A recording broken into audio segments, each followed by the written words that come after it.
Recorded by The Collie. The Next Logical Step by Ben Bova. Ordinarily, the military least wants to have the others know the final details of their war plans. But, logically, there would be times. I don't really see where this problem has anything to do with me, the CIA man said. And frankly, there are a lot of more important things I could be doing. Ford, the physicist, glanced at General Leroy. The general had that quizzical expression on his face, the look that meant he was about to do something decisive. Would you like to see the problem firsthand? The general asked innocently. The CIA man took a quick look at his wristwatch. Okay, if it doesn't take too long. It's late enough already. It won't take very long, will it, Ford? The general said, getting out of his chair. Not very long, Ford agreed. Only a lifetime. The CIA man grunted as they went to the doorway and left the general's office. Going down the dark, deserted hallway, their footsteps echoed hollowly. I can't overemphasize the seriousness of the problem, General Leroy said to the CIA man. 8 ranking members of the general staff have either resigned their commissions or gone straight to the violent ward after just one session with the computer. The CIA man scowled. Is this area secure? General Leroy's face turned red. This entire building is as secure as any edifice in the free world, mister. And it's empty. We're the only living people inside here at this hour. I'm not taking any chances. Just want to be sure. Perhaps if I explain the computer a little more, Ford said, changing the subject, you'll know what to expect. Good idea, said the man from CIA. We told you that this is the most modern, most complex, and delicate computer in the world. Nothing like it has ever been attempted before, anywhere. I know that they don't have anything like it, the CIA man agreed. And you also know, I suppose, that it was built to simulate actual war situations. We fight wars in this computer. Wars with missiles and bombs and gas. Real wars, complete down to the tiniest detail. The computer tells us what will actually happen to every missile, every city, every man, who dies, how many planes are lost, how many trucks will fail to start on a cold morning, whether a battle is won or lost. General Leroy interrupted. The computer runs these analyses for both sides, so that we can see what's happening to them, too. CIA man gestured impatiently. War game simulations aren't new. You've been doing them for years. Yes, but this machine is different, Ford pointed out. It not only gives a much more detailed war game, it's the next logical step in the development of machine-simulated war games. He hesitated dramatically. Well, what is it? We've added a variation of the electroencephalograph. The CIA man stopped walking. The electro what? Electroencephalograph. You know, a recording device that reads the electrical patterns of your brain, like the electrocardiograph. Oh. But you see, we've given the EEG a reverse twist. Instead of using a machine that makes a recording of the brain's electrical wave output, we've developed a device that will take the computer's readout tapes and turn them into electrical patterns that are put into your brain. I don't get it. General Leroy took over. You sit at the machine's control console, a helmet is placed over your head, you set the machine in operation, you see the results. Yes, Ford went on. Instead of reading rows of figures from the computer's printer, you actually see the war being fought. Complete visual and auditory hallucinations. You can watch the progress of the battles. And as you change strategy and tactics, you can see the results before your eyes. The idea originally was to make it easier for the general staff to visualize strategic situations, General Leroy said. But everyone who's used the machine has either resigned his commission or gone insane, Ford added. The CIA man cocked an eye at Leroy. You've used the computer? Correct. And you have neither resigned nor cracked up. General Leroy nodded. I called you in. Before the CIA man could comment, Ford said, The computer's right inside this doorway. Let's get this over with while the building is still empty. They stepped in. The physicist and the general showed the CIA man through the room filling rows of massive consoles. It's all transistorized and subminiaturized, of course, Ford explained. That's the only way we could build so much detail in the machine and still have it small enough to fit inside a single building. A single building?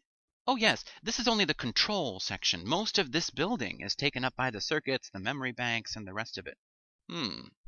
They showed him finally to a small desk, studded with control buttons and dials. The single spotlight above the desk lit it brilliantly, in harsh contrast to the semi-darkness of the rest of the room. Since you've never run the computer before, Ford said, General Leroy will do the controlling. You just sit and watch what happens. The general sat in one of the well-padded chairs and donned a grotesque headgear that was connected to the desk by half a dozen wires. The CIA man took his chair slowly. When they put one of the bulky helmets on him, he looked up at them, squinting a little at the bright light. This isn't going to, well, do me any damage, is it? My goodness, no, Ford said. You mean mentally? No, of course not. You're not on the general staff, so it won't affect you the way it did the others. Their reaction had nothing to do with the computer per se. Several civilians have used the computer with no ill effects, General Leroy said. Ford has used it many times. The CIA man nodded, and they closed the transparent visor over his face. He sat there and watched General Leroy press a series of buttons and then turn a dial. Can you hear me? The general's voice came muffled through the helmet. Yes, he said. All right, here we go. You're familiar with Situation 121. That's what we're going to be seeing.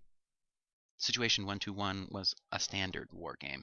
The CIA man was well acquainted with it. He watched the general flip a switch, then sit back and fold his arms over his chest. A row of lights on the desk console began blinking on and off. 1, 2, 3, down to the end of the row, then back to the beginning again, on and off, on and off. And then, somehow, he could see it.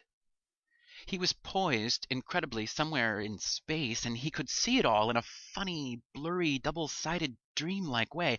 He seemed to be seeing several pictures and hearing many voices all at once. It was all mixed up, and yet it made a weird kind of sense. For a panicked instant, he wanted to rip the helmet off his head. It's only an illusion, he told himself, forcing calm on his unwilling nerves.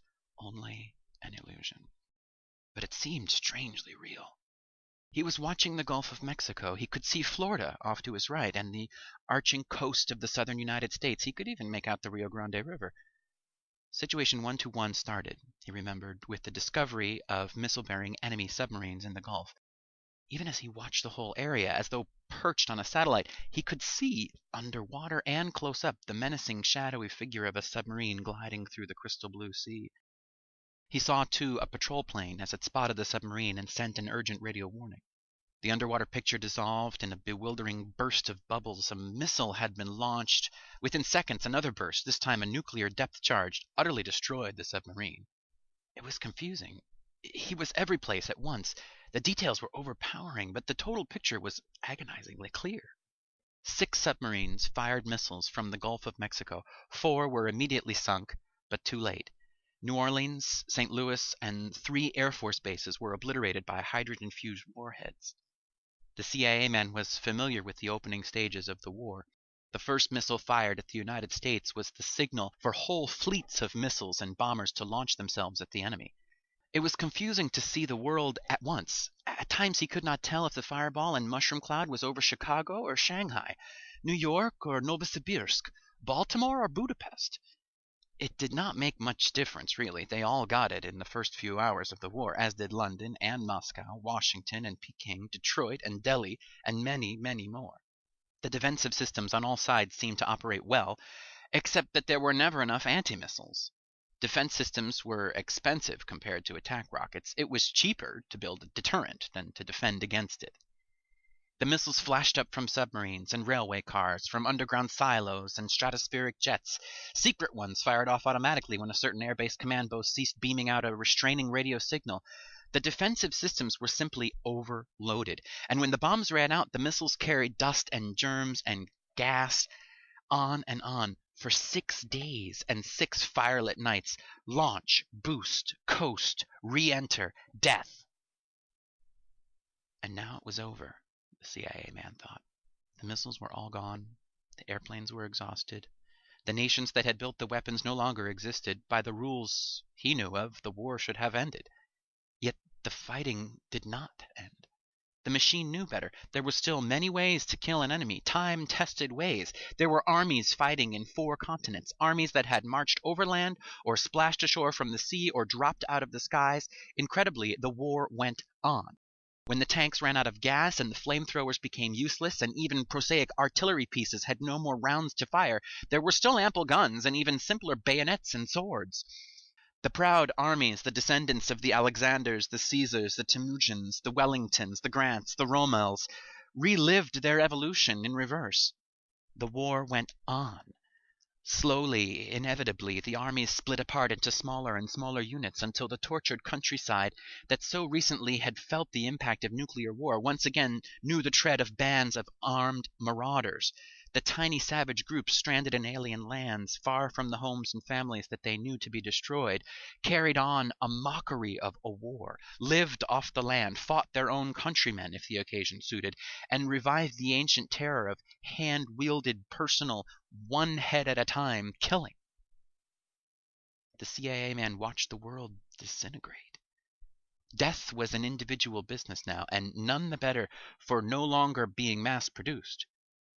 In agonized fascination, he saw the myriad ways in which a man might die. Murder was only one of them. Radiation, disease, toxic gases that lingered and drifted on the once innocent winds, and finally, the most efficient destroyer of them all, starvation. 3 billion people, give or take a meaningless 100 million, lived on the planet Earth when the war began. Now, with the tenuous thread of civilization burned away, most of those who were not killed by the fighting itself succumb inexorably to starvation. Not everyone died, of course. Life went on. Some were lucky. A long darkness settled on the world. Life went on for a few, a pitiful few, a bitter, hateful, suspicious, savage few. Cities became pest holes. Books became fuel. Knowledge died. Civilization was completely gone from the planet Earth. The helmet was lifted slowly off his head. The CIA man found that he was too weak to raise his arms and help. He was shivering and damp with perspiration. "Now you see," Ford said quietly, "why the military men cracked up when they used the computer." General Leroy even was pale. How can a man with any conscience at all direct a military operation when he knows that that will be the consequence? The CIA man struck up a cigarette and pulled hard on it. He exhaled sharply. "Are all the war games like that? Every plan?" "Some are worse," Ford said. "We picked an average one for you. Even some of the brush fire games get out of hand and end up like that." "So what do you intend to do? Why did you call me in?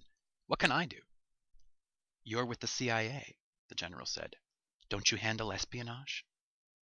"Yes, but what's that got to do with it?" The general looked at him. "It seems to me that the next logical step is to make damn certain that they get the plans to this computer. And fast!" End of The Next Logical Step by Ben Bova. Recording by The Collie.